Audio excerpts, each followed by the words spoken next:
Hello, welcome back. Here is Ali Talabi, and this is the second lesson from Module 18, Interest Rates. In this lesson, we'll talk about different ways to quote the interest rate. So we'll talk about the APR, annual percentage rate, EAR, effective annual rate, bank discount basis, and BEY or bond equivalent yield. So let's start our session.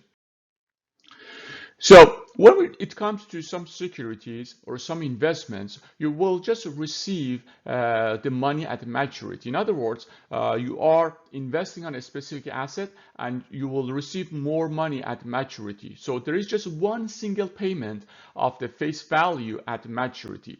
These are called the pure discount security, in which you will receive, as I mentioned, just one single payment at maturity. These are very similar to zero coupon bonds, which we already talked about this before. But remember, we're talking about any type of securities. They might be kind of money market securities or capital market securities. So there is no payment before maturity. There is no interest payment for this case. Now, the question here is how we can actually quote interest rate on these type of investments. So we can go with the APR annual percentage rate. We can go with the EAR effective annual rate. We can go with the bank discount basis. So we can actually quote the price based on the bank discount basis, which is also called the quoted interest rate. We'll talk about this. And also we can go with the bond equivalent yield. So let's see how these actually different quotes are defined. So we already talked about the APR and EAR before. The annual percentage rate is actually sometimes called simple interest basis. It's very common to be used for CDs. CDs are certificate of deposits. Again, another money market instrument. They have maturity for which is 1 year or less. And usually we are using simple interest rate or APR for them. So in this case, you are quoting the interest on annual basis. You don't consider, again, you don't consider the compounding factor when it comes to APR. When it comes to EAR, now that's a different story. For the equivalent annual rate, you are including the frequency of compounding over time within a specific year. This is also called the true interest rate because it's kind of more realistic than the simple APR. So we learned before that we can calculate the EAR by using this formula. So you can convert the APR to EAR or vice versa using this formula. This is mainly based on the frequency of compounding. M is actually showing the number of periods or number of compounding in a year. So you can use this formula to convert EAR to APR or vice versa. Now, another way to quote the rate is based on the bank discount basis. So what is that? This is actually a method of quoting interest rate on money market instruments such as the T-bills and bankers' acceptance. So these are the tools which are actually using the bank discount basis to quote the rate. Now maybe you say, Ali, how it works. So actually we need to use this formula to find the current price of any T-bill, for example, or the banker's acceptance. So what is this formula? This formula is showing the current value of the T-bill or some of the other money market instruments based on the number of days to maturity. So for example, if you're talking about the 6 months T-bill, you might buy this 1 month before maturity. You might buy this 3 months before the maturity. So in this case, the price will be different. So the question here is, what should be the price based on the number of days to maturity or expiry date? So we can use this formula to actually find the current price. So you know the face value. The face value, that's the money you will receive at expiry date or maturity date. Days to maturity, number of days until expiry date, divided by 360, that's the number of days in year, times the discount yield. What is the discount yield? That's the quoted rate, or that's a given rate. So again, remember the discount yield, that's the quoted interest rate on those instruments. And be careful, here we're using 360 days. That's a kind of old traditional way of including number of days in a year. When it comes to T-bill or bank discount basis method, we are using 360 days. Let's go with an example to explain this bank discount basis concept. Now let's look at the example. In this example, I'm going to show you how to calculate the price of a money market instrument using a bank discount rate.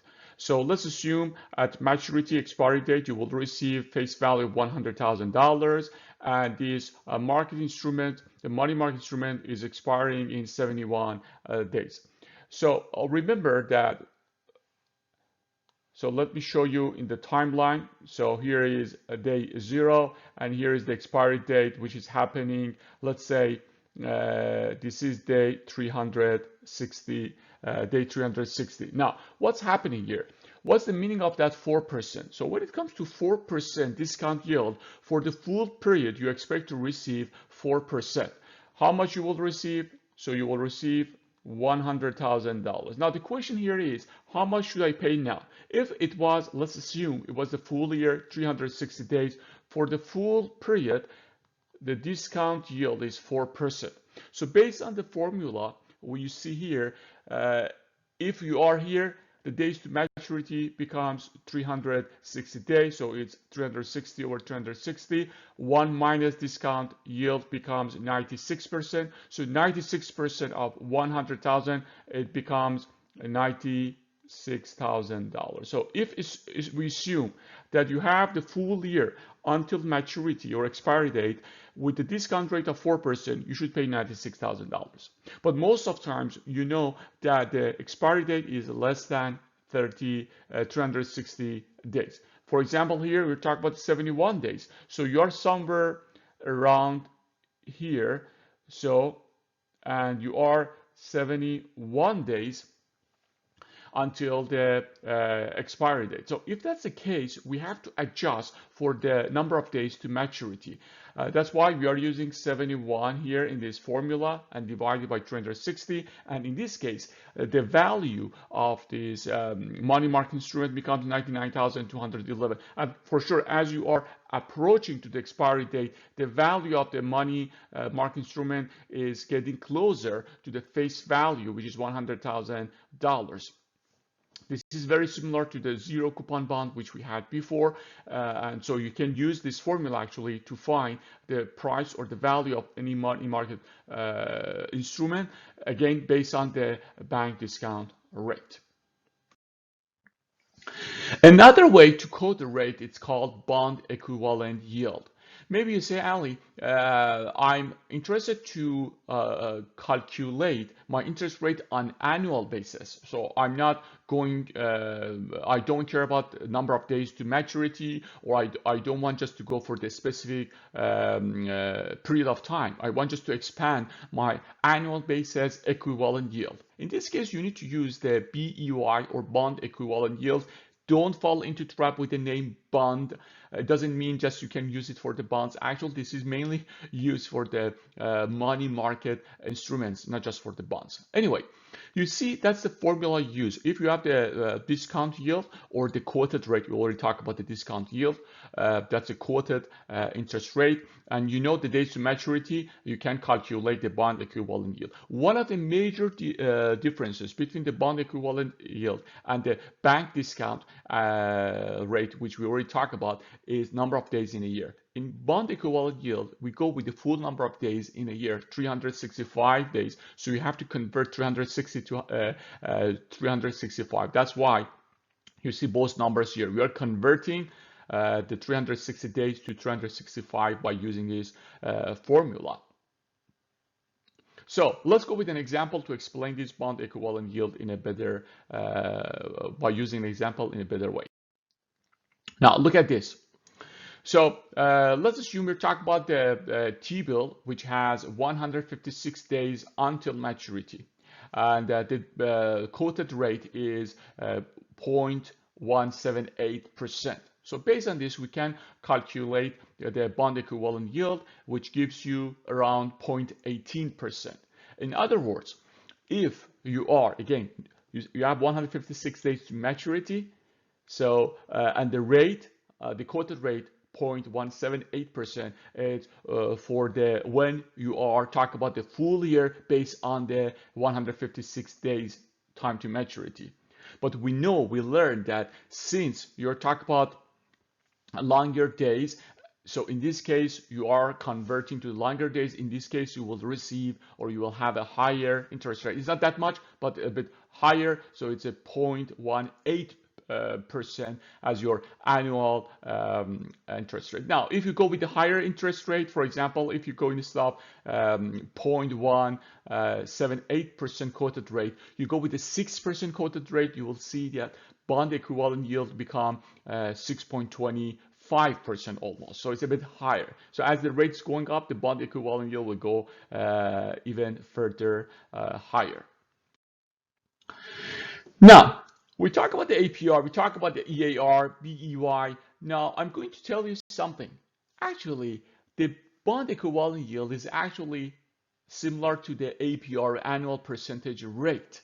So, as I mentioned, we're just going to quote the rate on annual basis. So maybe, Ali, how it's kind of possible? Let me show you an example, and based on this, I'm going to show you why the BEY is the APR. So let's assume that the 156 day T-bill was 999,272. Okay, and remember that you will receive, in this case, $1 million at maturity. So you will, in other words, you will earn 728 days by holding the T-bill for 156 days. Now, the 156 days, that's 0.0728%. Now we can convert, again, we can convert that percentage yield to the full year, which is 365 days. How many 156 days you have for the full year? Yes, we have 2.34 almost periods of 156 days. So if you multiply that 2.34 by 0.0728%, you will get 0.17%. And 0.7%, that's the APR, that's the annual percentage rate. Again, here we are not including the compounding factor. If you include the compounding factor, you will get the EAR. So this is showing that BEY is actually, bond equivalent yield is actually the simple interest rate, which is based on the APR. Maybe you're asking, Ali, is it possible to calculate the EAR based on this? Yes, you can use the formula we mentioned earlier to calculate the EAR based on the APR. So what was the APR in our case? It was 0.17%, or in other words, 0.0017. What's the frequency of compounding? 2.34 almost, and you get the EAR for this case based on that APR we calculated. So it's not so it's possible to calculate that, and you will see the difference is not that high. It's just a bit higher. It's just 0.17, just a bit more than 0.17%, very close to APR, and the reason here is that the percentage is very low. That's it for today. Thank you very much. In the next lesson, we'll talk more about interest rate, and more specifically, I will talk about the term structure of interest rate and 3 different theories which try to explain the term structure of interest rate, and also we'll talk about the nominal and real interest rate. Have a wonderful day. Talk to you soon. Here is Ali Talabi. Take care and stay safe.